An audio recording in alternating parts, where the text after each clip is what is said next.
Assalamu alaikum viewers. Today we are going to study about the resolution of a vector and determination of a vector from its components. तो सबसे पहले हम study करते हैं components के बारे में. अगर हम कंपोनेंट्स को लिखें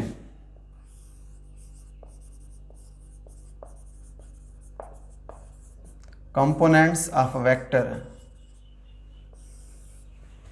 अगर हम एक कोई टॉय ले लेते हैं, एक बच्चा इस खिलौने से खेल रहा है, यहाँ पे बच्चा यूँ फोर्स लगाता है, उस फोर्स की वजह से ये जो खिलौना है ये आगे भी मूव करता है इस डायरेक्शन पे, इसका आगे वाला हिस्सा थोड़ा ऊपर भी उठ जाता है. द इफेक्ट ऑफ फोर्स, अगर हम इसमें देखें, the effect of force in the horizontal direction, effect of force in this direction is called the component of force in horizontal direction. और जो फोर्स का असर इस डायरेक्शन पे है that is called component of a force in that direction. ये force है. तो किसी वेक्टर का किसी डायरेक्शन पे जो असर होता है, इफेक्ट होता है, वो उसका उस डायरेक्शन वाला कंपोनेंट कहलाता है. तो कंपोनेंट किसे बोल देते हैं? Effect of vector in any direction is called its component in that direction. Effect of force along x-axis is called x component of force. Effect of force along y-axis is called y component of force. अगर हम components में देखें, एक हम बोल देते हैं rectangular components. Rectangular components of a single vector. किसी एक वेक्टर के रेक्टेंगुलर कंपोनेंट्स क्या होते हैं? ऐसे कंपोनेंट्स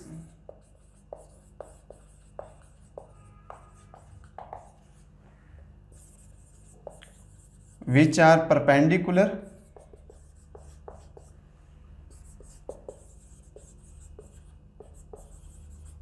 to each other. ऐसे कंपोनेंट्स जो आपस में परपेंडिकुलर होते हैं, these are called rectangular components. अगर मैं यही एग्जांपल ले लूँ तो मैं यहाँ पे लिख सकता हूँ fx एंड fy, और fz भी हम कह सकते हैं. हम कह सकते हैं कि fx fy, अगर 3 डायमेंशन की बात करें तो fz भी लिख सकते हैं. These are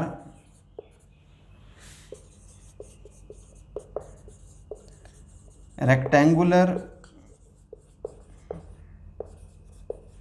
components of vector f. fx, fy और fz इस वेक्टर f के रेक्टेंगुलर कंपोनेंट्स हैं, और तीनों रेक्टेंगुलर कंपोनेंट्स का आपस में जो एंगल होता है वो 90 डिग्री होता है. इसके बाद हम देखते हैं हमारे पास रेजोल्यूशन ऑफ वेक्टर क्या है. अगर हम रेजोल्यूशन ऑफ वेक्टर में देखें, रेजोल्यूशन कहते हैं वेक्टर को उसके कंपोनेंट्स में रिजॉल्व करने का प्रोसेस. रेजोल्यूशन ऑफ वेक्टर में देखें,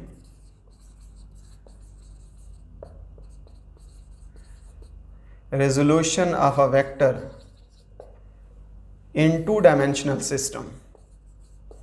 हम 2 डायमेंशनल केस में रिजॉल्व करते हैं. हम उसका x और y कंपोनेंट देखते हैं, हम उसका z कंपोनेंट मालूम नहीं करते. रेजोल्यूशन कह देते हैं स्प्लिटिंग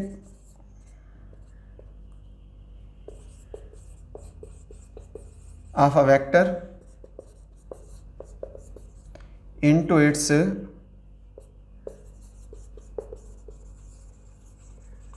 rectangular components.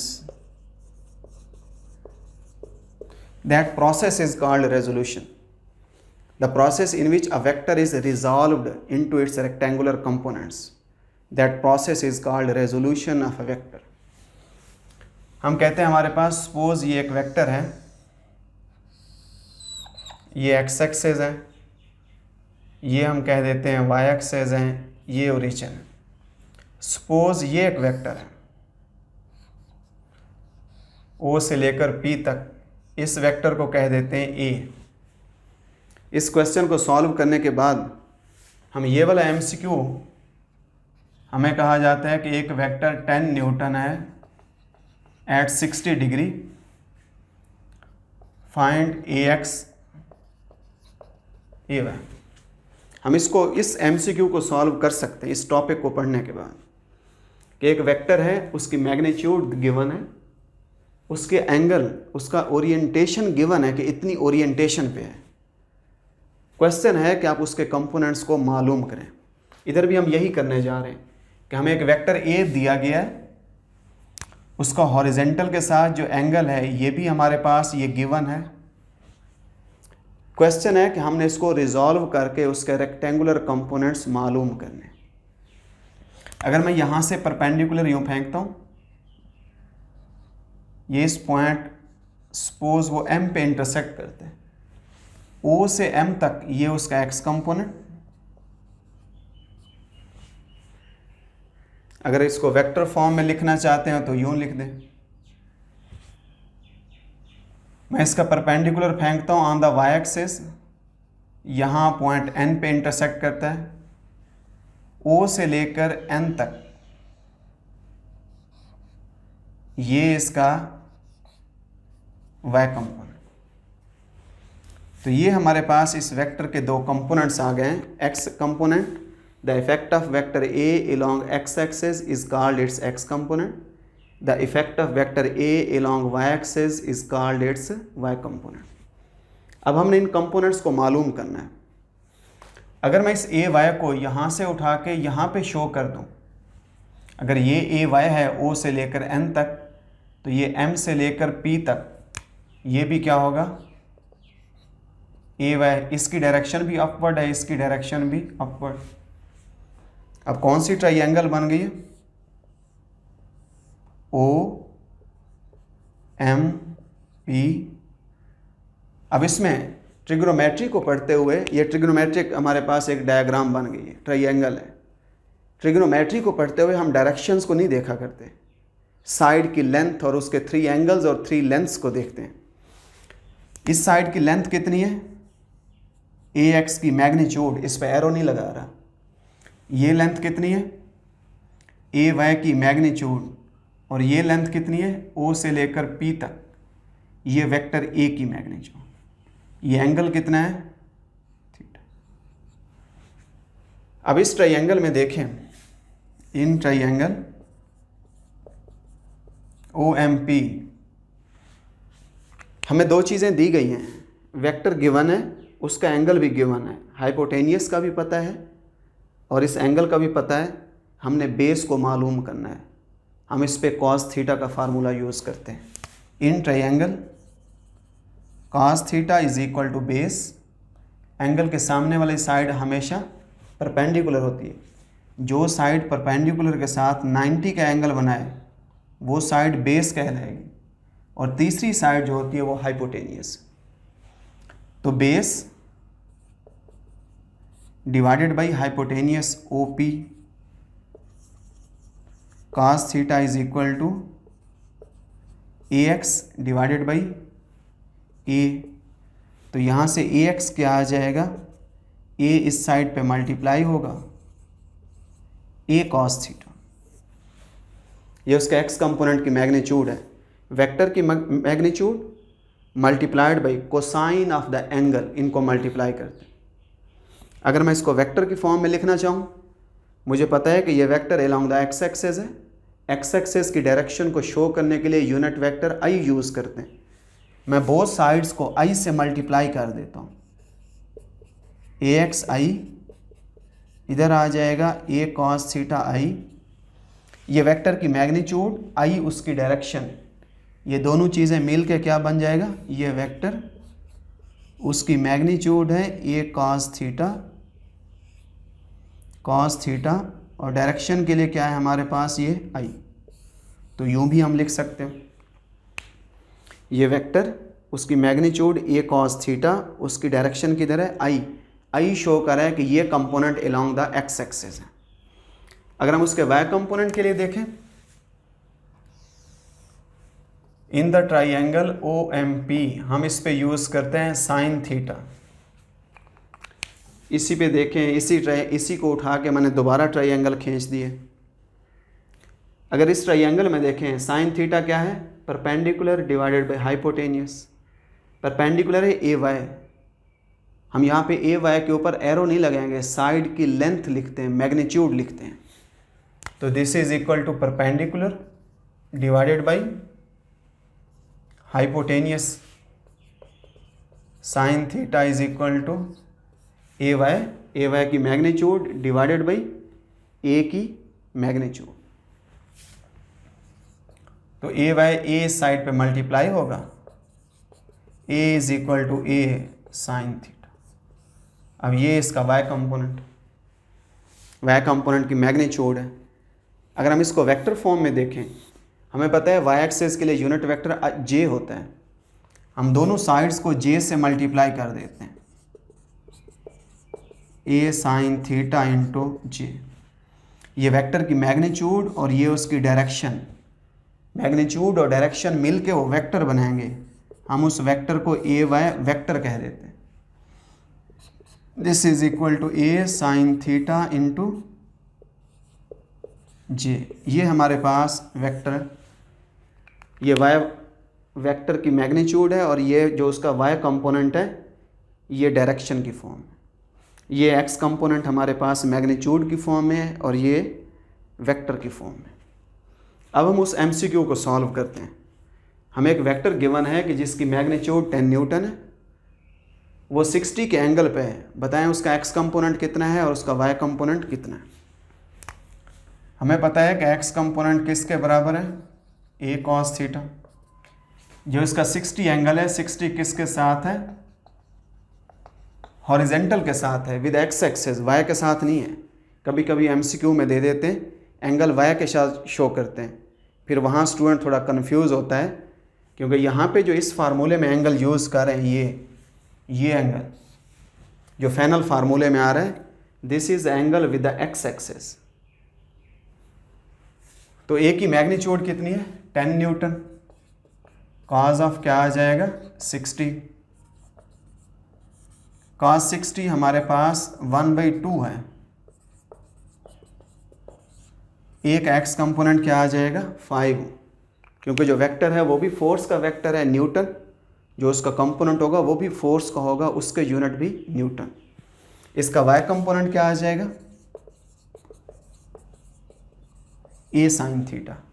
आप इसमें डेटा पुट करें, ए की मैग्नीट्यूड पुट करें, थीटा की जगह 60 पुट करें, साइन 60 को मल्टीप्लाई करें। अब उसको खुद सॉल्व करके उसका आंसर निकाल सकते हैं। इसके बाद हम स्टडी करते हैं, नेक्स्ट हमारे पास टॉपिक है वो है डिटर्मिनेशन ऑफ अ वेक्टर। हम एक वेक्टर को उसके कंपोनेंट से डिटरमाइन करते हैं।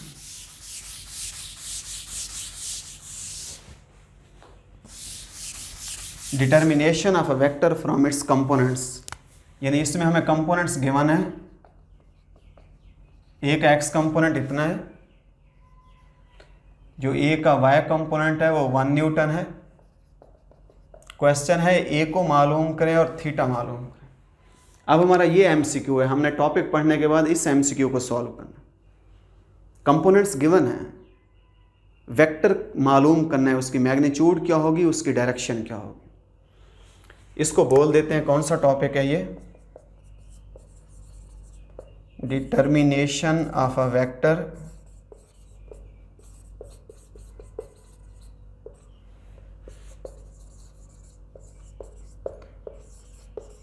From its rectangular components. उसके कंपोनेंट्स की मदद से वेक्टर को डिटरमाइन करें।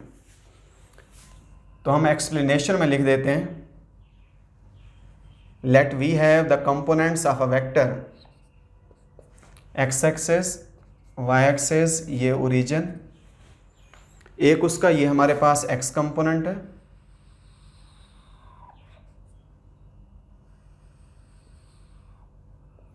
इसको बोल देते हैं ax, ये गिवन है हमें। एक उसका ये y कंपोनेंट है,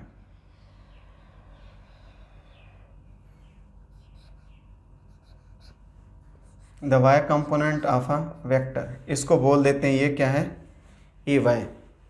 अब कंपोनेंट्स गिवन है, हमने क्या मालूम करना है, वेक्टर मालूम करना है। हम इन दोनों को we add ax plus ay is equal to, because the vector is sum of its rectangular components, तमाम कंपोनेंट्स को जोड़ेंगे तो वो वेक्टर बन जाएगा। हम उसके इस कंपोनेंट को और इस कंपोनेंट को head to tail rule add करते हैं। Draw the first vector, first vector ये ड्रॉ कर दिया। Put the tail of second vector on the head of first vector, second vector ये ए वाई है, इसकी टेल को उठा के इसके हेड पे रखें। मैं यूँ इतनी लेंथ में ले लेता हूँ,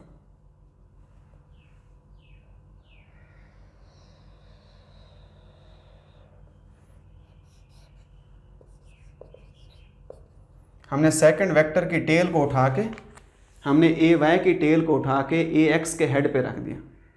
रिजल्टेंट क्या होगा, जो पहले की टेल को लास्ट वेक्टर के हेड से जोड़ेगा, ये रिजल्टेंट वेक्टर है, joining the tail of first with the head of last vector.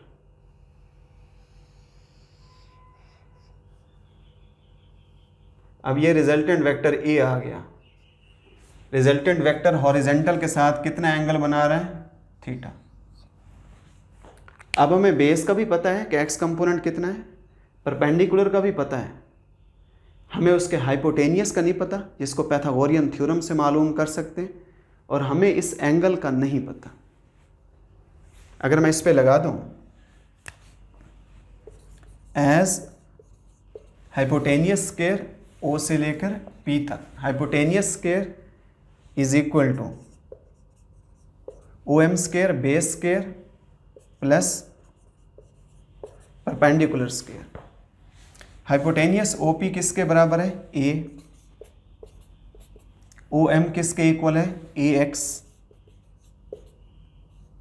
और एम से लेकर पी तक ये किसके बराबर है, ए वाई। देखिए मैं ए वाई के ऊपर एरो नहीं लगा रहा, एरो वेक्टर की डायरेक्शन बताते हैं, लेकिन यहाँ पे हमें सिर्फ उस साइड की लेंथ से गर्ज है, मैग्नीट्यूड से गर्ज है, हम उस पर एरो से नहीं लगाएंगे। यहाँ पे एरो नहीं लगाया, यहाँ पे एरो नहीं लगाया, इस पे भी एरो नहीं लगाया।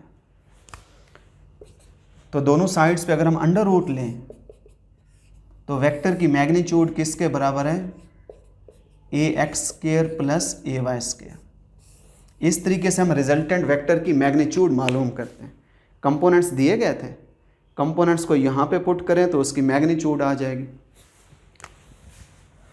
अगर मैं थीटा को मालूम करूँ, मुझे पता है कि इन triangle O M P base given है, परपेंडिकुलर गिवन है, ये मालूम करना है। तो tan theta is equal to perpendicular divided by base.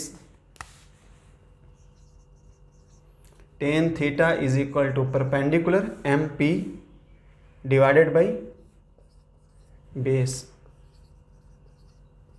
Perpendicular है ए वाई, बेस है उसकी ए एक्स। तो यूँ हम किसी वेक्टर की ओरिएंटेशन, उसकी डायरेक्शन मालूम कर लेते हैं, टेन इनवर्स उसका y component divided by x। अब ये दो फार्मूलाज हैं, कंपोनेंट्स को यहाँ पे पुट करें तो उसकी डायरेक्शन आ जाएगी, कंपोनेंट्स को यहाँ पे पुट करें तो ये हमारे पास क्या आ जाएगा, वो वेक्टर आ जाएगा। यानी वेक्टर किसके बराबर था, अगर मैं यहाँ पे लिखूँ वेक्टर ए किसके बराबर है, उसका x कंपोनेंट, यानी वेक्टर x कंपोनेंट ए एक्स इंटू आई प्लस y कंपोनेंट क्या आ जाएगा, y की मैग्नीट्यूड इंटू डायरेक्शन के लिए j। अब ये रिजल्टेंट वेक्टर है, कंपोनेंट्स को यहाँ पे पुट कर दें तो वेक्टर आ जाएगा। जैसे मैं अगर उस एग्जाम्पल को, उसी एमसीक्यू को उठा के लिखूं वेक्टर की फॉर्म में, वो कैसा बनेगा? उसका x कंपोनेंट इंटू आई प्लस y कंपोनेंट है 1 प्लस 1 इंटू जे। अब ये उसकी वेक्टर फॉर्म है 3√i प्लस जे। अगर मैं उसकी मैग्नीट्यूड मालूम करूं, इस एमसीक्यू को देखें, इसकी मैग्नीट्यूड क्या आ जाएगी? x कंपोनेंट का स्क्वायर प्लस y कंपोनेंट का स्क्वायर, 3 का स्क्वायर प्लस 3 स्क्वायर प्लस 1 का square, 3 plus 1 is equal to 4 तो a की मैग्नीट्यूड कितनी आ जाएगी? 2 न्यूटन। यूँ एमसीक्यू देख लेते। अगर मैं डायरेक्शन को देखूं, हमें पता है कि थीटा किसके इक्वल है? उसका y component divided by x। Theta is equal to tan inverse, y component 1 है, x कंपोनेंट उसका, y कंपोनेंट 1, x कंपोनेंट 3 तो यहाँ से कैलकुलेटर से सॉल्व करें तो इसका रिजल्ट कितना आएगा? 30। यानी हमें कंपोनेंट्स गिवन थे 3 न्यूटन और 1 न्यूटन उसके कंपोनेंट्स थे। हमने मालूम किया कि वो वेक्टर इस फॉर्म में होगा। वेक्टर को इस तरीके से लिखेंगे 3 प्लस 1 जे। उसकी मैग्नीट्यूड कितनी है? 2 न्यूटन। उसकी डायरेक्शन कितनी है? हॉरिजेंटल में, उस फ्रेम ऑफ रेफरेंस में, रेक्टेंगुलर कोऑर्डिनेट सिस्टम में वो वेक्टर 30 डिग्री के एंगल पे पड़ा है। तो यूँ हमने क्या पढ़ा है? आज हमने अपने लेक्चर में देखा है कि अगर हमारे पास एक वेक्टर गिवन है तो हम उसके कंपोनेंट्स कैसे मालूम कर सकते हैं। अगर हमारे पास कंपोनेंट्स गिवन है तो हम उसकी मदद से हम उसका वेक्टर, उसकी मैग्नीट्यूड और वेक्टर की डायरेक्शन को कैसे मालूम कर सकते हैं। तो यूँ इसी टॉपिक के अंदर ढेर सारे एमसीक्यूज़ बनाए जा सकते हैं कि मुख्तलिफ वैल्यूज़ के वेक्टर्स दे दें, मुख्तलिफ एंगल्स पे उनकी डायरेक्शन दे दें और आपसे उनके कंपोनेंट्स पूछ लें, या आपको मुख्तलिफ कंपोनेंट्स दे के वेक्टर्स को मालूम करवा लें। तो यूँ करके इसके छोटे छोटे ये एमसीक्यूज़ बनाए जा सकते हैं। तो आप इस चीज़ की प्रैक्टिस करें, इसको अच्छे तरीके से देखें, इसको चीज़ों को सॉल्व करें, डायग्राम के ऊपर ग्रिप हासिल करें। फिर भी अगर कोई प्रॉब्लम आ रहा हो तो आप अपने क्वेश्चंस रेज़ करें, क्वेश्चंस पुट करें, इंशाल्लाह आपको उसका जवाब दिया जाएगा। Thank you so much.